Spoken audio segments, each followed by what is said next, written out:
안녕하세요. Today is Thursday, September 28th, and this is WinTV News Today. 첫 번째 소식입니다. The DFUSA, or Divided Families USA organization, is expected to push the reuniting of separated families as it prepares to meet with Special Envoy on North Korean human rights, Julie Turner, next month.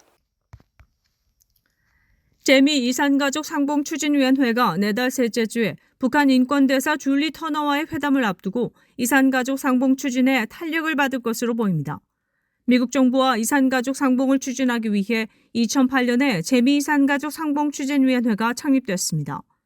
2009년에 두 번째 이산가족 법안을 상하원에 통과시켜 그해 12월 16일 오바마 대통령이 제거하고 로버트 킹 대사를 북한 인권대사, 이산가족 대사로 임명한 바 있습니다. 그 후 여러 차례 상봉 추진의 기회가 있었으나 실패해 다시 법안을 작년에 상하원에 통과시켰습니다. 올해 1월 7일 조 바이든 대통령이 서명하고 줄리 터너 대사를 북한 인권대사로 임명했습니다. 10월 안에 추진위원회와 터너 대사와의 첫 회담이 예정돼 있어 이산가족들의 한을 풀어줄지 기대되고 있습니다. 이제 이산가족들이 80세 후반, 90세에 접어들며 시간이 그리 넉넉지 않기 때문입니다.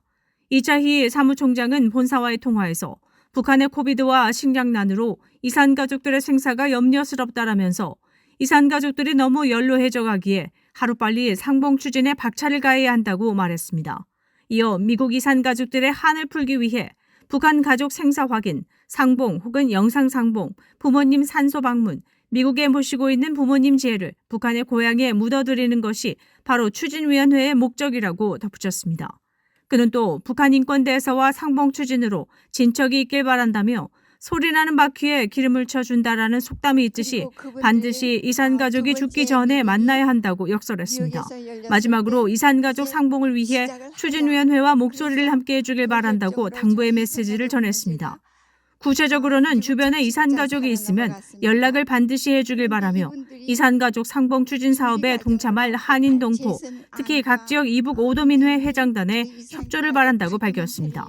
한편 한국의 통일부에서도 미주의 이산가족 실태조사를 위해 본격적으로 움직이기 시작했으며 한국갤럽에서 이 일을 위해 미주 지역 방문이 예정돼 있습니다. 문의는 재미 이산가족 상봉추진위원회 사무총장 이차이 씨, 전화 773-606-5485 또는 이메일 주소 chahi@stanfield@gmail.com으로 하면 됩니다. 시카고 윈TV에서 제작해 유튜브에 올려져 있는 다큐 3부작 재미 이산가족 상봉추진 30년 보고서를 통해서도 자세한 내용을 볼 수 있습니다. 윈TV 뉴스투데이입니다.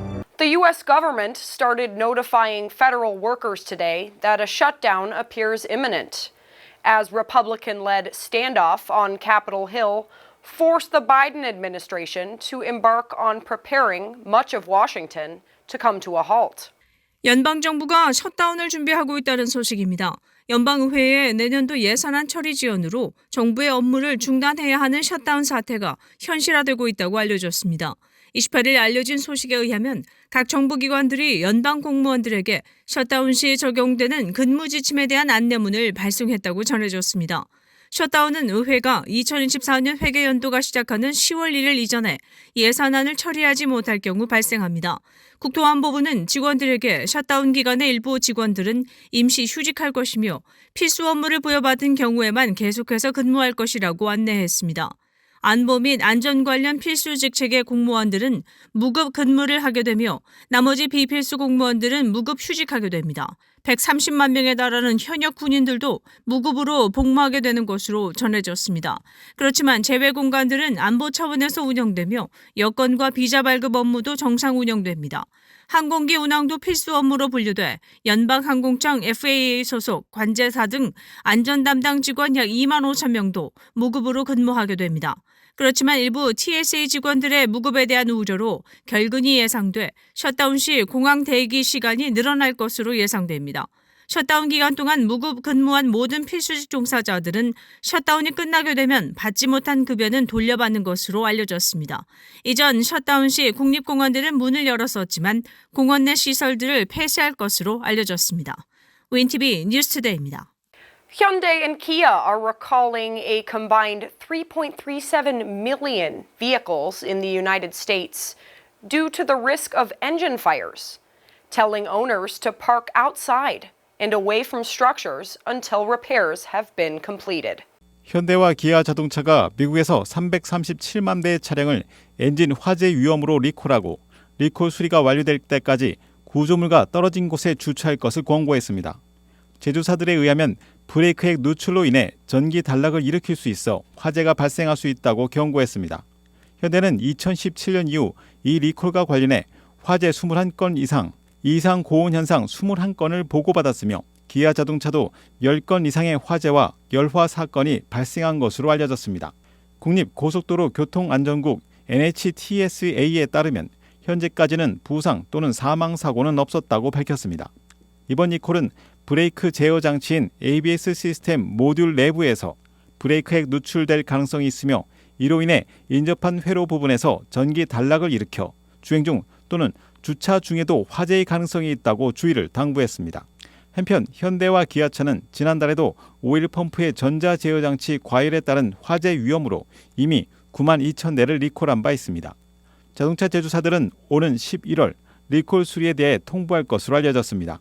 윈TV 뉴스투데이입니다. Travis King, the American soldier who crossed into North Korea 2 months ago, is back in the U.S.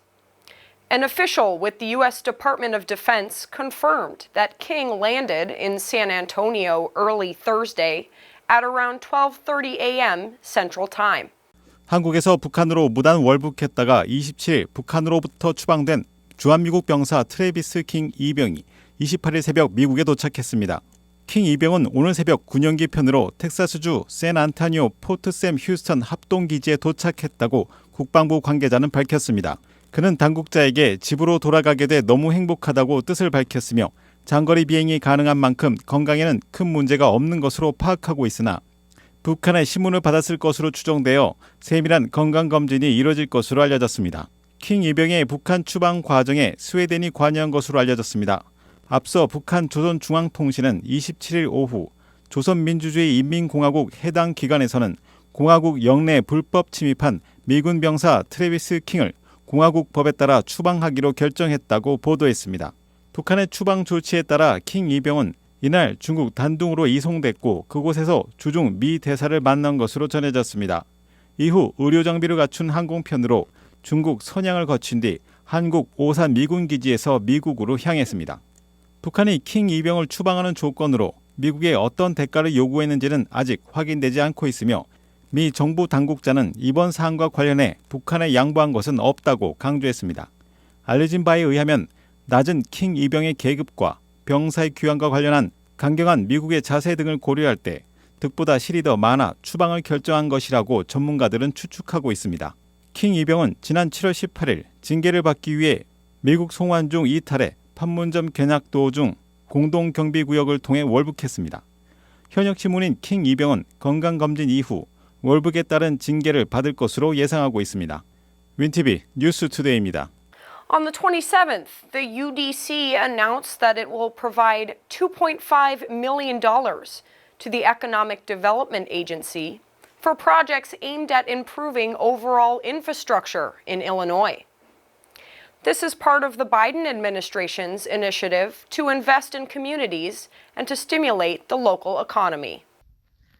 연방상무부는 27일 경제개발처 EDA가 일리노이주 내 비즈니스들의 필요성을 만족시키기 위해 전반적인 인프라스트럭처를 개선하는 작업에 $250만 달러를 지원한다고 밝혔습니다. 이는 바이든 행정부가 표방하는 로컬 경제를 활성화하기 위해 커뮤니티에 투자하는 프로젝트의 일환입니다.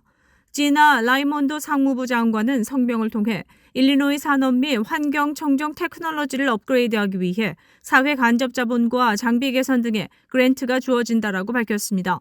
EDA의 그랜트는 로컬 비즈니스 확장,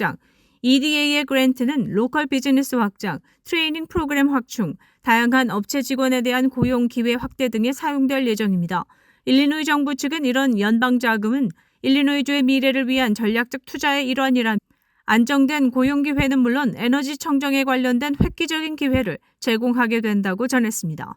윈티비 뉴스투데이입니다. Illinois Secretary of State Alexei Giannoulias released a report on the 27th urging the state to change the standards for its behind-the-wheel driving test. Previously, drivers up to 75 were required to take in-person tests to renew their license. With this change, however, that age could rise to 79. 일리노이주 총무처 장관 알렉시 지아놀리아스가 지난 27일 의무적인 실기 운전 시험 나이 요건을 75세에서 79세로 조정하는 것을 권장하는 보고서를 발표했습니다. 12년 이상 일리노이주는 노인 운전자에게 운전 시험을 요구하는 국내 유일한 주였습니다. 일리노이주에는 910만 명 이상의 면허 소지자가 있습니다. 그중 약 28만 명은 75세에서 78세 사이입니다. 이로써 운전 인구 중 3%가 이 조정에 영향을 받을 것으로 예상됩니다.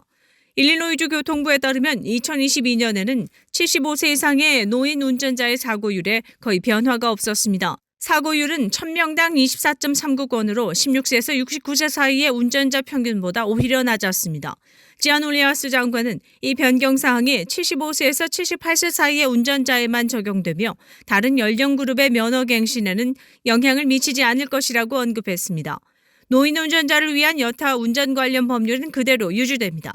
즉 81세 미만 모든 운전자는 4년마다 면허 갱신, 79세와 80세 운전자는 시력 검사와 운전 시험을 치러야 합니다. 81세에서 86세 운전자는 2년마다 시력 검사와 운전 시험을 치러야 합니다. 87세 이상 운전자는 매년 시력 검사와 운전 시험을 치러야 합니다. 지아놀리아스는 나이만으로 운전 능력을 판단할 수는 없다고 말했습니다. 일리노이주의 운전자나 보행자가 함께 보호받을 수 있도록 운전 관련 법률을 모니터링할 것이라고 덧붙였습니다. 지아놀리아스는 10월 1일까지 이 제안의 승인을 촉구했으나 결과는 아직 나오지 않은 상태입니다. 윈티비 뉴스투데이입니다.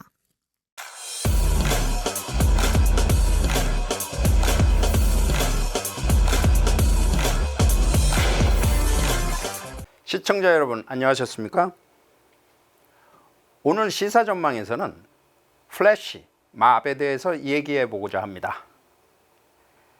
SNS 시대가 도래하면서 예전에 없던 신기한 일들이 벌어지고 있습니다. 생면부지 사람들이 순식간에 모여들어 수십, 수백 명이 떼를 지어 하나로 행동하는 것입니다. 이른바 플래시 맙입니다. 여기엔 트위터나 페이스북이 매개체가 되어 불특정 다수를 연결해 줍니다. 한국 음악가들이 유럽의 한 유명 쇼핑몰 광장에서 갑자기 오케스트라를 연주하고 팝송을 부르는 등 공연이 펼쳐지니 주위의 행인들이 어리둥절하곤 합니다. 이렇게 즉석 공연 혹은 정치 시위에나 활용됨직한 플래시몹이 미국의 대도시 쇼핑몰에 나타나곤 합니다. 문제는 이들이 강도라는 점입니다. 특정 시간에 특정한 장소에서 일사불란하게 움직이는 소동이 강도의 소행이라면 문제가 큽니다. 유명 백화점이나 고급 매장에 한꺼번에 몰려들어가 직원들이 손쓸 사이 없이 막무가내로 물건들을 훔쳐 달아나곤 합니다. 팬데믹 때 마스크를 착용하는 바람에 빈곤층 10대 불량 소년들의 소행이라고 생각했지만 이런 떼강도는 시카고 다운타운은 물론 뉴욕, LA 등에서 연달아 일어나고 있습니다. 나이키 매장은 물론 보석 가게, 구찌 등 명품 가방 스토어, 입생로랑, 노스트럼 백화점 등에는 떼강도가 몰립니다. 보석상 같은 곳은 한꺼번에 몰려가 망치로 진열대를 깨고 닥치는 대로 보석을 싹쓸이해 갑니다. 시간은 1분도 채 안 걸립니다. 그러나 피해액은 약 100만 달러 선이랍니다. 이들은 책임감이나 두려움보다는 뻔뻔함이 앞서는 것 같습니다. 대놓고 물건을 탈취해 가기 때문입니다. 경제적 양극화와 인종적 불평등이 거론되곤 합니다. 가난 속에 찌들은 이들은 좌절감과 분노를 이런 식으로 푼다는 것입니다. 최근 들어서는 인성교육이 자주 거론됩니다. 시카고 다운타운에서 일어난 10대들의 난동을 부모 책임으로 몰고 가며 가정교육을 통해 사건 발생을 막고자 했지만 지금 가정의 모습은 어떨까요? 동네에서 아이들이 이웃의 친구들과 어울리며 도덕과 가치관을 배우며 자라야 하지만 우리의 커뮤니티는 가정이 와해되면서 공동체가 흔들리고 있는 상황입니다. 힐러리는 아이를 키우려면 온 마을이 필요하다고 역설했지만 그런 마을이 이젠 존재하지 않습니다. 부모가 돌보며 훈육을 하고 온 동네가 나서야만 이렇게 때를 지어다니는 비행 청소년들의 무절제한 행각을 컨트롤할 수 있을까요? 제가 볼 때는 부모, 경찰, 학교, 더 나아가 공동체, 시정부, 주정부, 연방정부 이런 공동의 이슈가 아닐까 생각해 봅니다. 시사전망 이전봉입니다.